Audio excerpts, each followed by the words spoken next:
YESHA'YAHU, Isaiah 2. The word that YESHA'YAHU the son of Amos saw concerning Yehudah and Yerushalayim. And it shall come to pass in the last days that the mountain of Yahuah's house shall be established in the top of the mountains, and shall be exalted above the hills, and all nations shall flow unto it.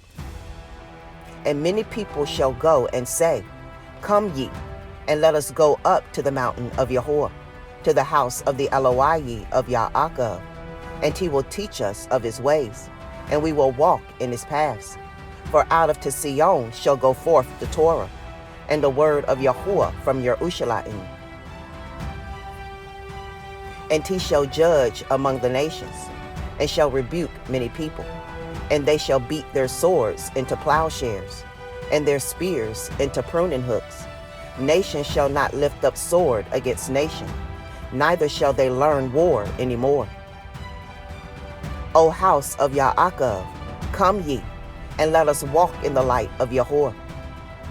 Therefore you have forsaken your people, the house of Yaakov, because they be replenished from the east, and are soothsayers like the Pelishtim, and they please themselves in the children of strangers. Their land also is full of silver and gold, neither is there any end of their treasures. Their land is also full of horses, neither is there any end of their chariots. Their land also is full of idols. They worship the work of their own hands, that which their own fingers have made. And the mean man bows down, and the great man humbles himself. Therefore forgive them not. Enter into the rock, and hide you in the dust, for fear of Yahuah, and for the glory of his majesty. The lofty looks of man shall be humbled, and the haughtiness of men shall be bowed down, and Yahuah alone shall be exalted in that day. For the day of Yahuah to Sabaoth shall be upon everyone that is proud and lofty, and upon everyone that is lifted up, and he shall be brought low.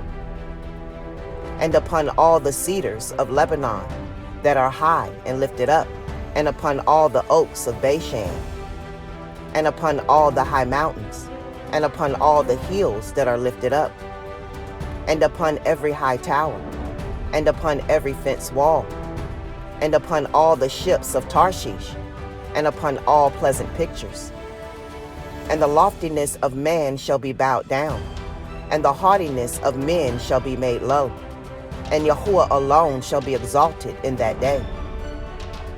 And the idols he shall utterly abolish, and they shall go into the holes of the rocks, and into the caves of the earth, for fear of Yahuah, and for the glory of his majesty, when he arises to shake terribly the earth. In that day a man shall cast his idols of silver, and his idols of gold, which they made each one for himself to worship, to the moles and to the bats, to go into the clefts of the rocks, and into the tops of the ragged rocks, for fear of Yahuah, and for the glory of his majesty, when he arises to shake terribly the earth. Cease ye from man, whose breath is in his nostrils, for wherein is he to be accounted of?